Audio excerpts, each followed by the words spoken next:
Good morning, good morning, students. So today we are going to read the section number 3 and the same chapter, that is how far is the river, on the page number 85. Presently he saw another boy ahead of him driving a few ships down the path. Presently मतलब soon उसने एक boy देखा जो क्या कर रहा था, drive कर रहा था क्या, फ्यू शिप्स, कहाँ पे, पाथ पे. देखो पीछे पे देख रही हो ना. How for is the river, कहती कितनी दूर है ये नदी. ही आस्क्ड, उसने पूछा. The village and boy smiled in a friendly way. कहता विलेज बॉय ने एक बड़ी सी स्माइल के साथ उसको क्या बोला, ओ नॉट फार, ज्यादा दूर नहीं है भाई, है ना, just round the next hill and straight down. कहता सामने जो पहाड़ी है वहां पे है और तुम नीचे चले जाओ. द बॉय फीलिंग हंग्री, जो बॉय था वो बहुत ज्यादा भूखा था. तेरी unwrapped his loaf of bread and broke it in half. उसने जो ब्रेड पैक की थी उसने उसको 2 टुकड़ों में बांटा और खा लिया.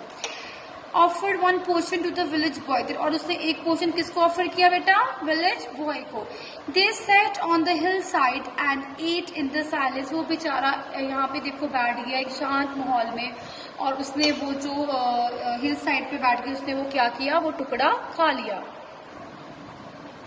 So, when they had finished, they walked on together and began taking the boat. They did not notice the smarting of his feet, and the heat, the sun, and the distance he had covered, and the distance he had yet to cover. कहता उसने खाना खाने के बाद जब उसने walking करनी शुरू कर दी, जो बॉयज थे वो इतने ज्यादा उसमें बिजी हो गए थे कि उन्होंने ये भी नहीं नोट किया स्मार्टिंग हिज फीट होता है कि उनके पैरों में इतनी पेन थी. क्यों? क्योंकि वहां पे जो सन की धूप थी वो बहुत ज्यादा आ रही थी. But after some time his companion had to diverge. कहता कुछ टाइम के बाद उसका साथी था, कंपेनियन था, उसका साथी था, उसको वहां से अलग होना पड़ा. डाइवर्ज होता है another way. And the boy was once more on his own. फिर बॉय जो था वो अकेला रह गया. He missed the village boy. He looked up and down the mountain path but could not see no one. कहता वो उस बॉय को मिस कर रहा था और जब वो आगे चला माउंटेन पाथ में तो वहां पे कोई भी बंदा और नहीं था. His own home was hidden from the view by the side of the mountain and the river was not in site either. कहता उसका खुद का जो घर था वो छिपना शुरू हो गया, लेकिन जो रिवर थी अभी वो उसको बेटा नजर नहीं आ रही थी. ही बिगिन टू फील डिस्करेज. वो बहुत ज्यादा मतलब डिस्करेज डिसमोटिवेट हो गया, घबराने लग गया.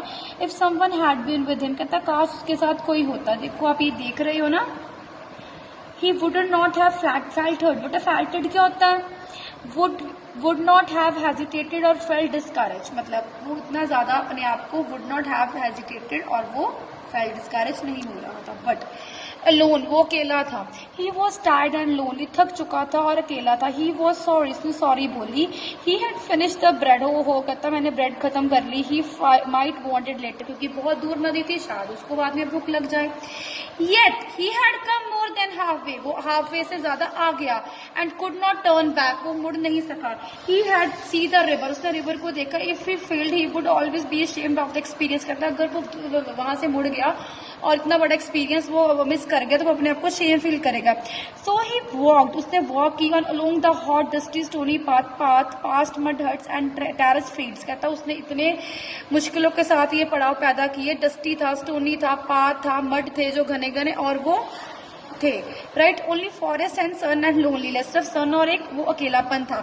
Now there was no man and no sign. वहां पे कोई भी बंदा नहीं था और कोई भी वहां पे किसी भी चीज का साइन नहीं था.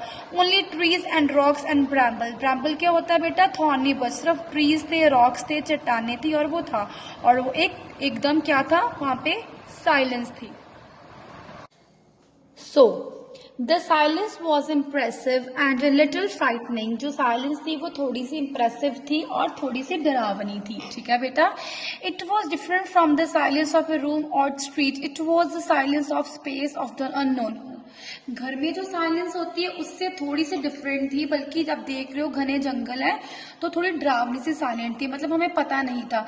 There wasn't any movement either except for the bending of grass beneath, होता है अंडर द बॉयज फीट. उसके जो फीट के अंदर, फीट के नीचे ग्रास ही ग्रास थे और उसके आसपास. और the circling of a hawk. Hawk क्या होता है, birds. High above it the pine trees. तेरी पाइन ट्रीज के आसपास क्या थे, हॉक्स थे, बर्ड्स थे. और वो अपने जो फीट है वो बैंडिंग करके ग्रास के नीचे बैठ गया.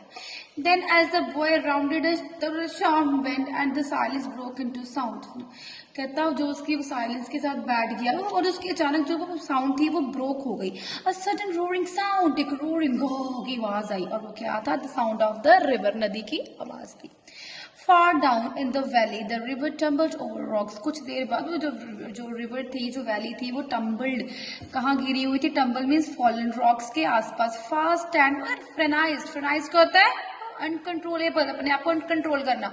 द बॉय गैस्प्ड, बॉय के गैस्प होता है suddenly surprise, and began to run, वो वहां पे भागने लग गया, shone in the picture. He slipped, वो वहां पे गिरा, एंड स्टम्बल्ड मीन्स वो कोलैप्स, गिर गया वहां पे, बट स्टिल ही ran, फिर भी वो भाग भाग के, सॉरी गिर गिर के भागना शुरू हुआ क्योंकि वो बहुत एक्साइटेड था।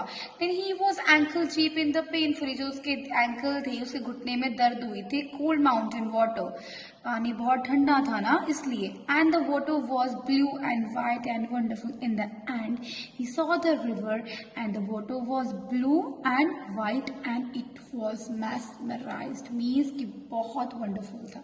आई होप आपको बच्चे chapter how far is the river समझ आ गया होगा कि एक बच्चा बहुत डेस्परेट एक्साइटेड था रिवर देखने के लिए और उसने बहुत ज़्यादा कठिनाइयों को सामना करते हुए वो एंड में रिवर को उसने देख लिया।